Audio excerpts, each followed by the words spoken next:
Welcome students. तो आज हम एक मोस्ट इंपॉर्टेंट टॉपिक करेंगे जो है हार्मोनिक कंजुगेट पे। दैट इज़ हार्मोनिक कंजुगेट्स हमारे पास क्या होते हैं। बहुत ही इंपॉर्टेंट टॉपिक है और मैक्सिमम टाइम्स इसी में से क्वेश्चन पूछा जाता है। ओके, तो देखिए ध्यान से समझिए कि हार्मोनिक कंजुगेट्स क्या होते हैं। तो देखिए हमने एक रिज़ल्ट पढ़ा था। अगर वो थ्योरम आपने नहीं किए हैं हमारा हार्मोनिक फंक्शन और उसके बाद हमने एक थ्योरम की थी, तो प्रीवियस लेक्चर ज़रूर देखिए, ठीक है, तभी आपको चीज़ें समझ में आएंगी। देखिए हमने एक रिज़ल्ट किया था कि अगर हमारे पास एफ ऑफ जेड जो ये एक फंक्शन होता है u of x comma y plus iota v of x comma y, अगर ये फंक्शन हमारे पास क्या होता है, एक एनालिटिक फंक्शन होता है किसी डोमेन डी पे। ओके, तो ये हमारे पास अगर मान लीजिए कि एक एनालिटिक फंक्शन होता है किसी डोमेन डी पे, तो हमने ये कंक्लूजन निकाला था कि जो u of x comma y और v of x comma y जो फंक्शन होते हैं हमारे पास वो क्या होते हैं, दे आर हार्मोनिक फंक्शंस। ये दोनों के दोनों क्या होते हैं हमारे पास, हार्मोनिक फंक्शंस। अगर अपने हार्मोनिक फंक्शन के बारे में नहीं पता तो हमारे प्रीवियस लेक्चर को एक बार जरूर देखें, ठीक है, वहाँ से आपको क्लियर हो जाएगा। तो देखिए ये हार्मोनिक फंक्शन तो ओके, ठीक है। तो अब ये हार्मोनिक कंजुगेट का क्या आ गया, ठीक है। अब देखिए क्या होता है कि मान लीजिए हमारे पास कोई भी एक रियल वैल्यूड फंक्शन है एक्स कोमा वाई, मान लीजिए, ठीक है, ये हमारे पास क्या है, कोई भी एक हार्मोनिक फंक्शन लिया हमने, ये हमने कोई भी एक हार्मोनिक फंक्शन लिया। ओके, तो ये हमने एक हार्मोनिक फंक्शन लिया, ठीक है।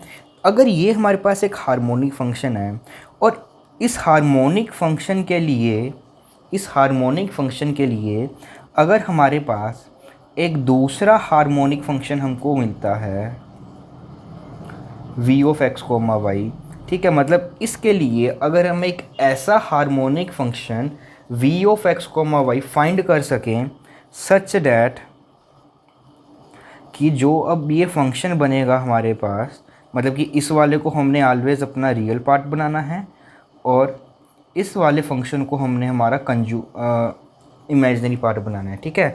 दैट मीन्स अगर ये फंक्शन हम अपनी तरफ से लेते हैं और जो ये वाला फंक्शन है इस हार्मोनिक फंक्शन के लिए अगर हमारे पास एक ऐसा फंक्शन आ जाए जो हार्मोनिक हो सच डैट कि अब ये भी हार्मोनिक है तो ये भी हार्मोनिक हमको ऐसा मिल जाए सच डैट कि जो ये एफ ऑफ जेड फंक्शन बना है हमारे पास वो क्या हो जाए, एनालिटिक हो जाए उस डोमेन डी पे, ठीक है। देन हम ये बोलते हैं कि जो v of x comma y है हमारे पास वो क्या है, एक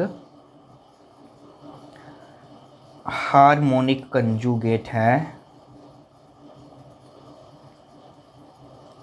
u of x comma y का, ठीक है। तो ध्यान रखिए जो हार्मोनिक कंजुगेट है वो हमेशा हमारे पास जो इमेजिनरी पार्ट वाला फंक्शन है वही होता है, ठीक है। दैट मीन्स अगर हम कोई भी एक रियल हार्मोनिक फंक्शन लेते हैं u of x comma y और उसके लिए हमारे पास कोई एक दूसरा हमको रियल हार्मोनिक फंक्शन मिल जाए सच डैट, और इन दोनों की हेल्प से जो ये हमारे पास इस तरह का कम्प्लेक्स फंक्शन बनेगा अगर वो एनालिटिक हो गया तो डैट मीन जो ये पोर्शन होगा हम क्या बोलेंगे कि ये क्या है, उसका एक हार्मोनिक फंक्शन है, ठीक है। अब जैसे कि मान लो कि ये फंक्शन हमारे को एक एनालिटिक फंक्शन गिवन है, ठीक है, तो ये फंक्शन रियल पार्ट है, ये इसका इमेजिनरी पार्ट है, तो हम बोलेंगे कि जो ये वाला फंक्शन है इमेजिनरी पार्ट वो क्या है, रियल वाले का हार्मोनिक कंजुगेट है, ठीक है। मतलब कि जो ये इमेजिनरी पार्ट होता है अगर ये फंक्शन एनालिटिक है तो इस वाले को क्या बोलते हैं, हम इसका हार्मोनिक कंजुगेट बोलते हैं, ठीक है। तो होप सो आपको डेफिनेशन क्लियर होगी, ठीक है। आगे हम कुछ एग्जांपल्स करेंगे, वहाँ से आपको और क्लैरिटी होगी।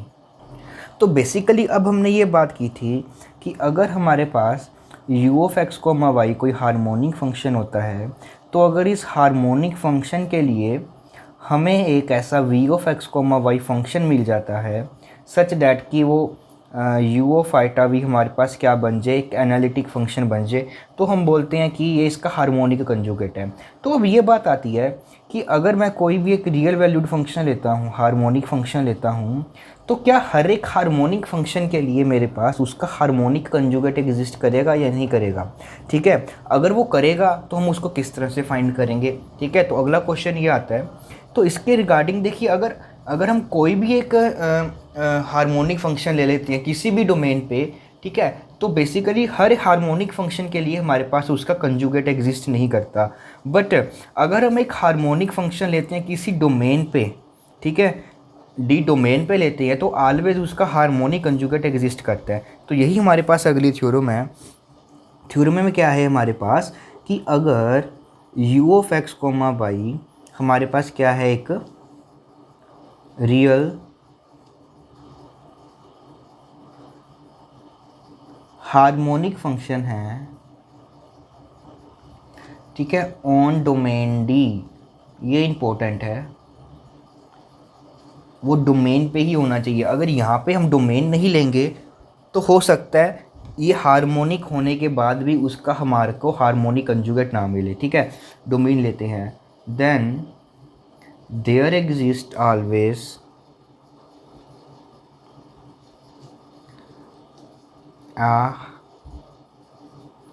इसको बोल लिखते हैं, then there exist harmonic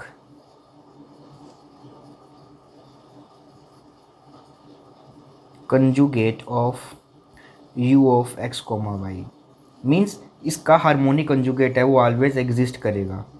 that is we get harmonic v of x comma y. तो इस हर एक u के लिए हम एक ऐसा v फाइंड कर पाएंगे such that f of z is equal to u of x comma y plus iota v of x comma y. ये क्या बन जाएगा हमारे पास, एक एनालिटिक फंक्शन बन जाएगा। फाइन, ठीक है। तो यही हमारे पास बेसिकली रिज़ल्ट है कि अगर हमारे पास हार्मोनिक कंजुगेट की डेफिनेशन क्या होती है, ठीक है, और अगर हमारे पास कोई भी एक रियल हार्मोनिक फंक्शन होता है किसी डोमेन डी पे, तो उस फंक्शन के लिए हम ऑलवेज एक हार्मोनिक कंजुगेट है उसका वो फाइंड आउट कर सकते हैं, ठीक है, सच दैट कि जो ये फंक्शन होगा वो हमारा ऑलवेज क्या होगा, एक एनालिटिक फंक्शन है वो बन जाएगा। ओके, तो ये हमारी थ्योरम थी। और इम्पोर्टेंट क्या है इसमें कि ये डोमेन पे ही होना चाहिए। अगर ये डोमेन हमारे पास नहीं गिवन तो हार्मोनिक होने के बाद भी वो पता नहीं हमको एग्जिस्ट करेगा या नहीं करेगा। ओके, तो अब हम अगली बात ये आती है हमारे पास कि इसका हार्मोनिक कंजुगेट तो एग्जिस्ट कर गया, बट वो हार्मोनिक कंजुगेट हम निकालें कैसे कि u of x comma y तो हमारे पास गिवन फंक्शन होगा। तो अब ये उसका जो हार्मोनिक कंजुगेट हमने एग्जिस्ट करता है उसको हम किस तरह से निकालें, ठीक है, तो वो हम अगले लेक्चर में सीखेंगे हमारे। ओके।